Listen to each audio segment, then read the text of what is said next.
Olá, eu sou Lívia Leão e esse é o Li no Livro.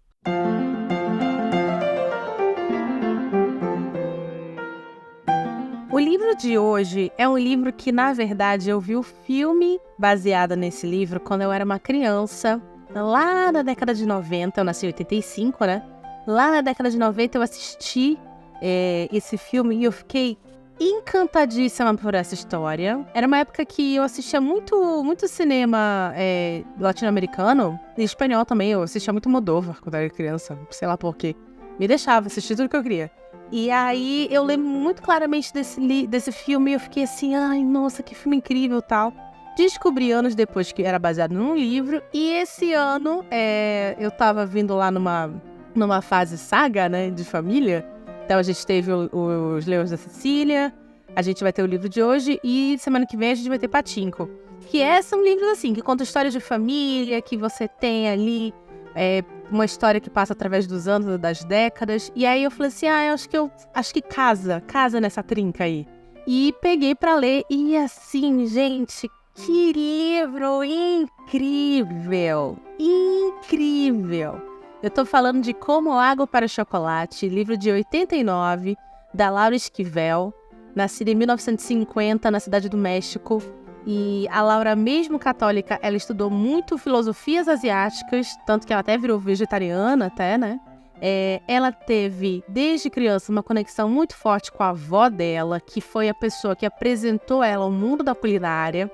Então, tem entrevista da Laura que ela fala muito sobre as mulheres da casa, as mulheres da família, todas reunidas numa cozinha gigante e tal. Eu tenho lembranças também muito próximas dessa. Eu lembro quando eu era criança em Belém, a minha bisavó e a minha tia bisavó, elas moravam em Coraci, que é uma cidade perto, né? Uma cidade próxima. Num mega casarão, assim, num terreno gigantesco. E a gente ia pra lá. E eu lembro, assim, passar final de semana e tal. E eu tenho essa lembrança muito clara da minha tia bisavó, a Iaié, que a gente chamava ela de Iaié, numa cozinha gigantesca que tinha uma mesa para, sei lá, 10 pessoas. Hoje em dia a gente não tem mais cozinhas desse tamanho. Uma cozinha gigantesca e ela abrindo uma massa para fazer pastel. E aí eu quietinha assim do lado da Iaié, esperando ela terminar, porque ela me dava a sobra da massa para brincar. Então assim, eu tenho também essa lembrança da Laura, que a Laura teve. Então acho que é por isso que esse livro me tocou muito em muitos momentos eu chorei pra cacete nesse livro, eu suspirei pra cacete nesse livro. Enfim, esse livro me tocou profundamente a ponto de... É um livro bem curtinho, então a ponto de eu começar a economizar página, porque eu não queria que ele acabasse, eu não queria me despedir desses personagens. A Laura, ela começa a escrever, na verdade, peças de teatro pra criança, aí ela consegue ir trabalhar no setor de dramaturgia da televisão pública infantil do México. E aí, lá no final da década de 80, ela escreve um argumento para a TV, só que esse argumento não consegue investimento. E aí ela resolve, então, transformar no primeiro livro dela, que é Como Água para Chocolate. Que, assim, olha, graças a Deus que virou livro, porque se tivesse virado um programa de TV, um filme para TV, talvez eu nunca tivesse tido contato com essa história, que é uma história fantástica. E esse livro, gente, ele foi feito para mim. Ele foi feito para mim. Quantas vezes vocês, que já estão há um tempo aqui, nesses 4 anos de Li no Livro, 5ª temporada, vocês já não me ouviram falar que eu gosto muito de descrição nos livros. E principalmente quando essas descrições são sinestésicas, né? Então, a pessoa descreve sabor, descreve cor, descreve cheiro, descreve toque. Quantas vezes vocês já não me ouviram falar sobre isso? E é exatamente isso aqui que a Laura Esquivel me dá em Como Água para Chocolate, através de 12 receitas tradicionalíssimas do México, que ela descreve aqui. E a história da protagonista, que é a Tita, ela vai ser uma história que flerta muito com cheiros e cores e sabores e sensações. E é uma história inteira, é uma vida inteira disso, de impressões com os 5 sentidos que são descritos nesse livro. É lindo esse livro é fantástico. É aquilo que eu mais amo na literatura. Gente, eu queria casar com esse livro. Eu lendo assim, eu virava pro André e falava assim, eu não quero que esse livro termine, eu quero viver nesse mundo para sempre. Olha, fantástico, fantástico. Esse livro vai contar a história, como eu falei, da Tita, que é a filha mais nova de 3 filhas de uma mulher rica no México. Isso aqui é bem na época da Revolução Mexicana, quando o México se revolta contra o domínio europeu. Então, você tem aqui a figura de revolucionários, exércitos revolucionários, o que traz também uma violência para a história. E a Tita, ela se apaixona por um menino chamado Pedro, e o Pedro se apaixona por ela. Mas por um motivo bizarro, é uma tradição na família da Tita que a irmã mais nova, que a filha mais nova, nunca se case, porque ela precisa cuidar da mãe. Então, por causa disso, a mãe da Tita nega o casamento dela com o Pedro. Tita tinha 16 anos. Só que aí o que acontece? Isso que eu não entendo, tá? Pedro também quer foder a galera. Pedro resolve pedir a mão da irmã de Tita, que é a Rosaura. Porque na cabeça de Pedro, ele vai ficar próximo da Tita. Então, há uma vida inteira, Pedro e Tita ali naquela casa, com a vida, com os percalços da família, com os percalços do país acontecendo, com os percalços do seu próprio relacionamento, eles lá. E todas essas situações, todas essas filosofias, esses plot twists, todos esses sentimentos são traduzidos em cores, sabor e cheiro em 12 receitas que a Tita faz durante o livro. Atenção! Cada receita é um mês, mas não significa que um livro se passa em um ano. Na verdade, a história do livro se passa em 20 anos, se eu não me engano. Ela começa um pouquinho mais, ela começa com 16, termina com 39 ou 49. Não vou lembrar. Mas são décadas que se passam. Só que o livro é dividido em 12 capítulos e cada capítulo é uma receita. Então você tem torta de Natal, bolo de chabela, que eu não sei o que é, cordonizes em pétalas de rosa, que seriam, na verdade, codorna.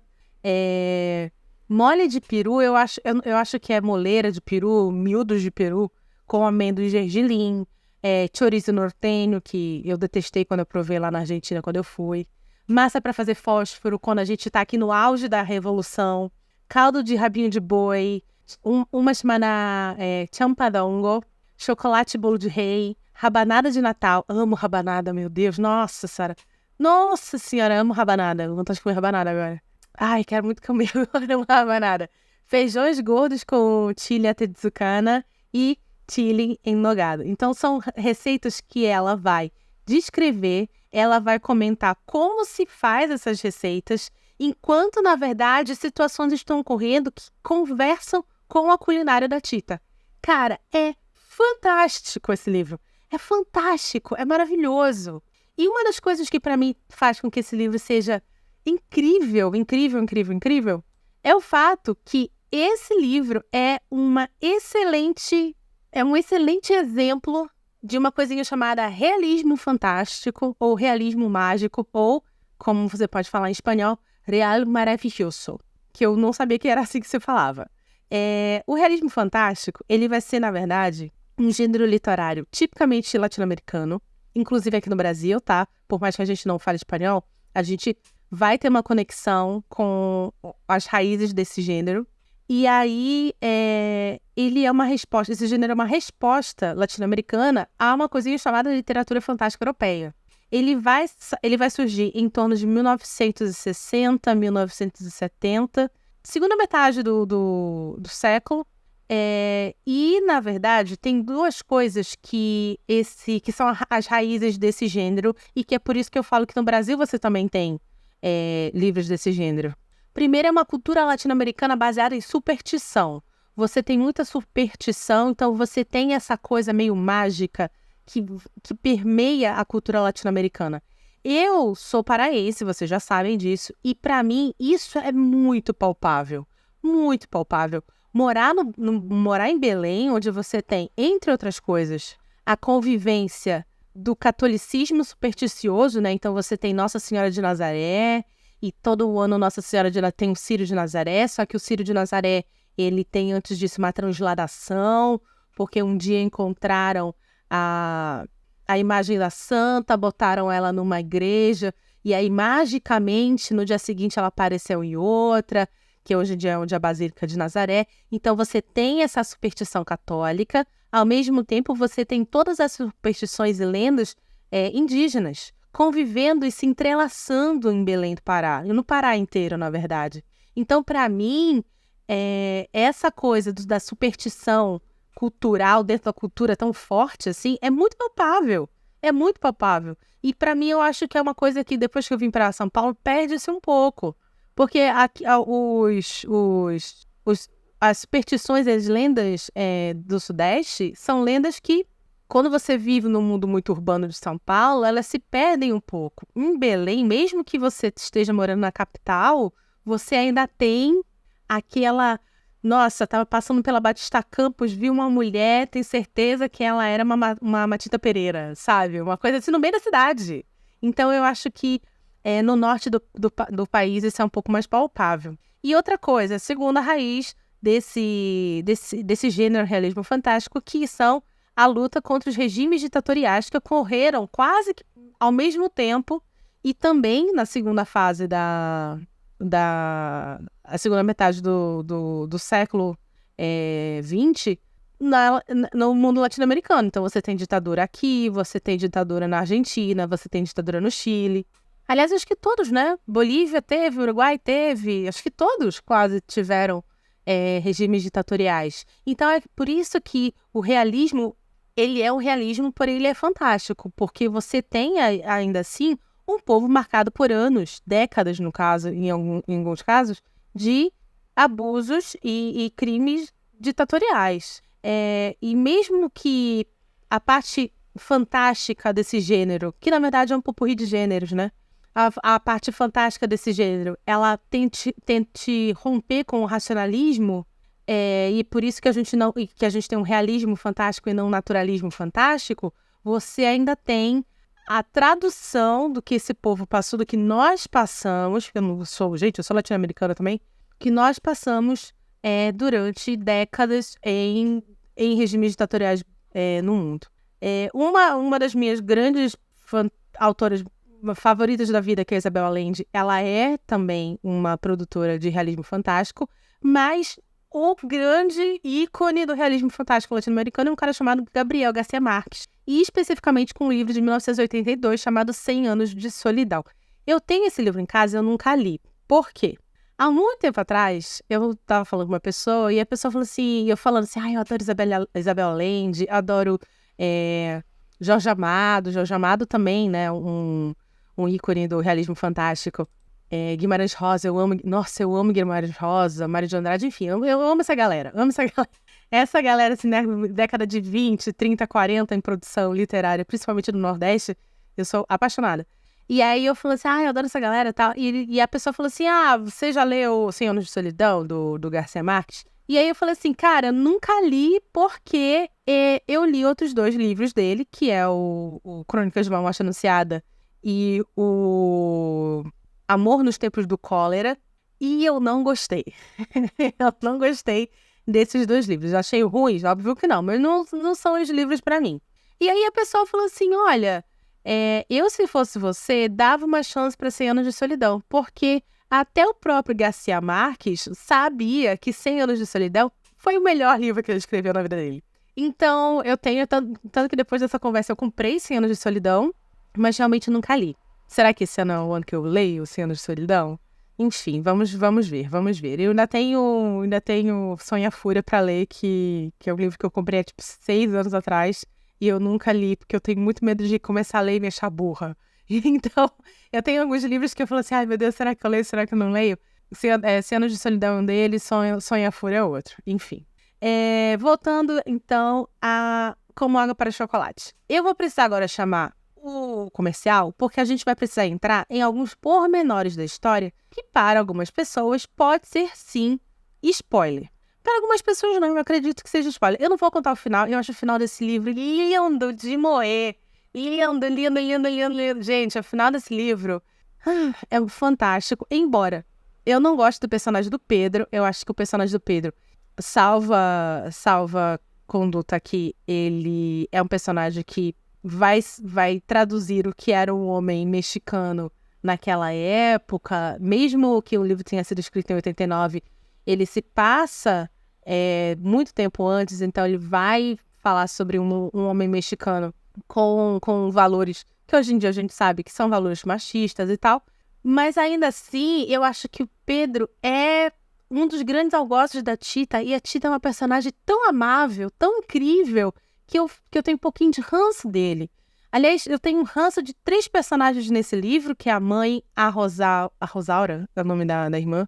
Rosaura, ó, tá vendo? Eu tô anotando esses nomes pra não confundir. E mesmo assim, um dia desse eu confundi na resenha do Cortiço, até uma pessoa que escuta falou assim, ó, você confundiu os nomes aí, viu? Tal personagem isso não acontece com ela, isso acontece com outra personagem. Enfim, mas tô tentando melhorar o meu problema com nomes. Então, assim, eu tenho o rancinho do Pedro, tenho o rancinho da Rosário e tenho o rancinho da mãe, que ela flerta muito com uma coisa que a gente chama hoje em dia de mãe narcisista. A gente vai conversar sobre esses pormenores na segunda parte do programa, porque aí eu já tenho como entrar em detalhes de enredo mesmo, que pode estragar para você, tá bom? Chama aí o comercial.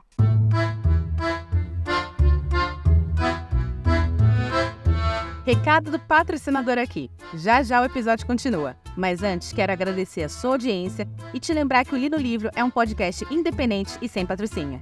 Para nos ajudar, é simples. Compartilhe esse episódio com seus amigos e assina a nossa newsletter.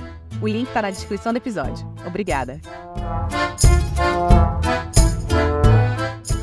Pois muito que bem, vamos endereçar logo a situação da mãe da Tita. A Tita, ela é a filha mais nova. O pai da Tita falece quando ela ainda é bebê de colo e a mãe rejeita ela logo em seguida. A Tita, então, vai ser criada pelas criadas indígenas, né? Indígenas não, né? Hoje em dia a gente precisa falar povos originários. As criadas dos povos originários da região na cozinha, a ponto da mãe não dar nem leite para Tita mais, nem dar de mamar para essa criança. Então, acontece que a Tita começa a provar sabores e cheiros muito novinha e com essas criadas ela acaba se tornando uma grande cozinheira e fica responsável por produzir toda a comida da família durante décadas. E por que eu desconfio que antes de que esse termo de mãe narcisista tenha sido cunhado, esse personagem da mãe da Tita, ela é um personagem de uma mãe narcisista.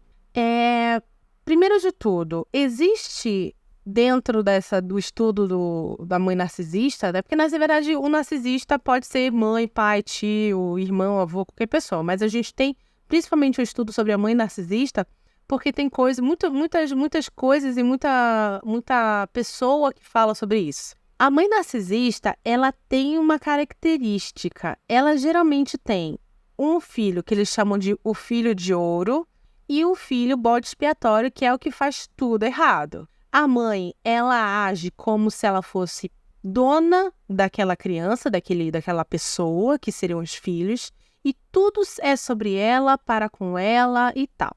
Quando existe um terceiro filho no meio da jogada, que ou ele vai ser totalmente tirado pra merda, ou ele vai ser também um segundo filho bode expiatório. Aqui nós temos exatamente essa configuração. A mãe da Tita, ela tem 3 filhas. A Rosaura, a Gertrudes e a Tita. A Tita é a bode expiatório. Isso é muito claro. A Tita, ela é a bode expiatório. A Rosaura, ela é a filha de ouro. Até porque a Rosaura, depois que a mãe morre, ela vai agir de maneiras que vão lembrar muito a mãe. E a terceira filha, que é a do meio, que é a Gertrudes, essa menina, ela é meio que tirada para nada. A Gertrudes, em determinado momento, vai se envolver com um líder da revolução, da milícia lá da Revolução Mexicana, e ela vai ser levada por esse homem, e a mãe finge depois disso que ela nunca mais existiu. Já a Tita, como sendo o bode expiatório, essa menina passa pelos maiores absurdos do mundo. Ela é humilhada, ela é atormentada. Essa menina, ela é responsável por cozinhar para todo mundo da casa. A mãe obriga ela, entre outras coisas, a fazer o banquete de casamento para a irmã se casar com Pedro. E é aqui que a gente começa a ter o realismo fantástico em forma das receitas da Tita. Porque, por exemplo, quando a Tita vai fazer o bolo de casamento, que é o bolo... acho que é o bolo Chabela, se eu não me engano, que é em fevereiro. Ela, durante o bater das claras em neve, ela começa a chorar. Cai lágrimas dela dentro da massa. O bolo fica lindo, as pessoas vão comer. Quando as pessoas começam a comer, as pessoas têm um rompante de choro, porque é como se elas tivessem sentido a dor de um amor perdido em algum momento da sua vida. Qualquer amor que você teve, que foi perdido, você come esse bolo, você sente, e só te resta chorar de uma tristeza por uma perda de um grande amor, assim, tão profunda, que, cara, é uma coisa, assim, todo mundo na festa sai em prantos. A festa acaba, gente. Acaba, é uma festa de casamento. E várias situações assim vão acontecer. Por exemplo, as codornas com pétalas de rosa. A Tita faz as codornas com pétalas de rosa e meio que durante o preparo, ela coloca ali toda a vontade que ela tem de agradar o Pedro, que ela quer que o Pedro coma essas codornas e ele sinta-se bem e tal. Ela faz, ele ama, tem até um quiprocó ali, porque a mãe acha que ele não pode elogiar a comida da Tita porque está na frente da Rosaura, que, entre outras coisas, é descrita como uma mulher muito chata para comer e sem capacidade nenhuma de cozinhar. Então tem essa coisa, se você for ver que a comida, ela é a culinária, ela é uma alquimia quase, é como se a Rosaura, ela não fosse tocada pela magia. É assim que eu sinto a Rosaura. Ela é seca, ela não é tocada pela magia. Ela não tem brilho, ela não tem mágica dentro dela. Quem tem é Tita, porque a Tita é alquimista, a Tita que faz as comidas. E aí, quando a Gertrude, que é a irmã do meio, come, ela é tomada por um tesão absurdo, que é quando ela vai tomar banho só pelada, aí ela vê o soldado lá, o capitão general do exército, ela sai correndo pelada atrás dele, ele pega ela pelo braço, põe ela em cima do cavalo, ele sai fazendo amor em cima do cavalo enquanto cavalgam. Uma cena completamente absurda. Muito Jorge Amado, por sinal, essa cena, muito Jorge Amado. Então, esse é o tipo de realismo fantástico que eu tô querendo que vocês entendam, sabe? São coisas que são, às vezes, absurdas, mas que dentro do contexto histórico, dentro do contexto da narrativa ali, elas abrilhantam aquela narrativa. É uma coisa incrível, incrível, incrível. Mas, enfim, é por essas e outras que eu acho que a mãe da Tita, ela, na verdade, pode sim ser colocada como uma mãe narcisista. Ela, inclusive, depois da própria morte, vai atormentar a Tita. Ela tem uma morte horrorosa. Ela fica muito doente. A Tita já saiu de casa porque ela é uma mulher, inclusive, extremamente violenta com a Tita. Ela quebra o nariz da Tita batendo com a colher de pau. Ela é uma mulher horrível com a menina, horrível. E aí a Tita é obrigada a voltar para casa para cuidar da mãe já muito doente. Só que a mãe fala que não quer comer nada que a Tita dê, porque a mãe põe na cabeça que a Tita está envenenando ela, sem um pingo de fundo, de verdade nisso, sabe? Ela só inventa, ela só põe na cabeça porque ela tem um relacionamento muito ruim com a filha, porque ela é uma mãe narcisista e a Tita é a bode expiatório, porque, né?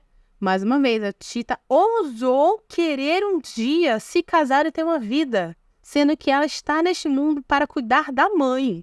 Ela está neste mundo como algo, uma serviçal, uma propriedade da mãe. Gente, que coisa mais narcisista do que isso? Para mim é muito óbvio, sendo que eu não sei quando o termo de mãe narcisista foi cunhado, mas para mim, porque é uma coisa que eu escutei há pouco tempo, coisa de 3, 4 anos atrás, mas para mim é muito óbvio que é isso daí, viu? É um grande clássico de mãe narcisista. 1989 esse livro foi escrito. A gente tem também, como eu falei, aproveito que eu tô falando de narcisismo, existe uma teoria de que o narcisista cria outro narcisista, sendo ele a criança dourada ou sendo ele a criança bode expiatório. E a Rosaura, ela me sai também uma mãe assim. Ela tem um primeiro filho que é uma criança que também não come nada, não rejeita o peito. A Tita meio que pega esta criança para si e começa a cuidar dessa criança, e o menino começa a viver que nem ela, né? Viver na cozinha, desde bebezinho, provando sabores e tal. A mãe e a Rosaura ficam putas da vida, mandam a Rosaura e a criança embora para outro local junto com o Pedro, para a Tita não ter contato mais com eles. A Tita fica arrasada, porque ela amava muito o sobrinho como o seu próprio filho. E a criança morre de inanição, cara. A criança morre de inanição porque ela não se alimenta. Isso vai desencadear aquela briga com a mãe que eu falei, que é quando a Tita finalmente sai de casa. A Rosaura vai ter mais uma menina, mais um filho com o Pedro, que dessa vez é uma menina. E ela, como é filha única, cai também na regra do não, mas a minha filha não vai casar, ela existe para cuidar de mim. E é uma das coisas que a Tita vai ter mais ódio da irmã, porque se tudo o que aconteceu até agora não foi suficiente para a Tita romper com a irmã, vai ser agora. Porque ela não quer ver uma criança que ela também ama, assim como ela amava o primeiro menino, sofrendo do que ela sofreu, que ela está sofrendo ainda. E por último, o meu terceiro rancinho, né, é o Pedro, que é esse personagem, como eu falei no primeiro bloco, ele flerta muito com o machismo, porque ele é um personagem que nasce, cresce e se desenvolve no patriarcado, principalmente da virada do século no México. Então, né, a gente não pode falar muita coisa sobre ele. É isso que tem pra hoje. Eu acho ele um personagem burro pra caralho. Essa lógica de tipo assim, não vou ficar com você, então eu vou casar com a sua irmã pra você me ver todo dia indo do lado dela. E eu não vejo um pingo de sentido nisso. Um pingo de sentido. E ele tem essa coisa, porque a Tita, obviamente, vai seguir a vida dela e ela vai encontrar um pretendente. Aqui é meio dorama, tá? Que a gente chama... No dorama a gente tem o protagonista e o subprotagonista. Que é o protagonista e a mocinha não podem ficar juntos. Geralmente o protagonista faz alguma merda, magoa a mocinha. E aí a mocinha conhece o subprotagonista, que é um cara que é apaixonado por ela e tal. E aí a gente fala que, tô shippando errado. Que é quando a gente prefere que a mocinha fique com o subprotagonista do que o protagonista. Enfim, é uma coisa bem novela cor-de-rosa, que um dia eu vou explicar pra vocês que é novela cor-de-rosa, mas basicamente é isso, são novelas, melodramas folhetinescos que a gente acompanhou durante séculos na vida, através de novelas latino-americanas, como, por exemplo, Maria do Bairro, Maria Mercedes, que a gente acompanhou nas próprias novelas da Globo, e que a gente, hoje em dia, tá vendo ressurgir também, só que, na verdade, em formato asiático, com os doramas de comédia romântica que são importados da Ásia. Então, é isso que é uma novela rosa, tá? E aí a gente tem essa situação bem novela rosa, que é a protagonista, que a Tita vai conhecer um médico americano, acho que é americano, americano, que é o John, que vai se apaixonar por ela, não sei o que, mas ela tem sempre ali o encosto, que é o mesmo encosto, o encosto do Pedro enchendo a caralho do saco dela. Enfim, esse livro é incrível, eu super recomendo pra você. Ele é um livro que eu peguei no Kindle pra ler. Lindo, lindo, lindo livro. Mais uma vez, é um livro curto, acho que é 250 páginas, não chega nem a 300 páginas. Um livro curtíssimo, mas rico em personagens, rico em situações, rico em descrições, rico em fantasia, em sentimentos. É lindo, olha... Olha, sério, eu aprendi a ler para ler livros nesse nível. É esse tipo de livro que quando eu acordo de manhã e falo assim, o que eu vou ler agora? É esse tipo de livro que eu quero ler. Maravilhoso. Super recomendo. Aliás, se pá, daqui a 2-3 anos eu vou estar lendo de novo isso aqui. Que esse livro é lindo, fantástico. Eu super recomendo. Assim como eu super recomendo o filme também. Que é, por sinal, muito, muito fiel ao livro, tá bom? E é isso. Se você gostou desse episódio, por favor, compartilhe com seus amigos. Nós estamos nos principais agregadores pagos, agregadores gratuitos.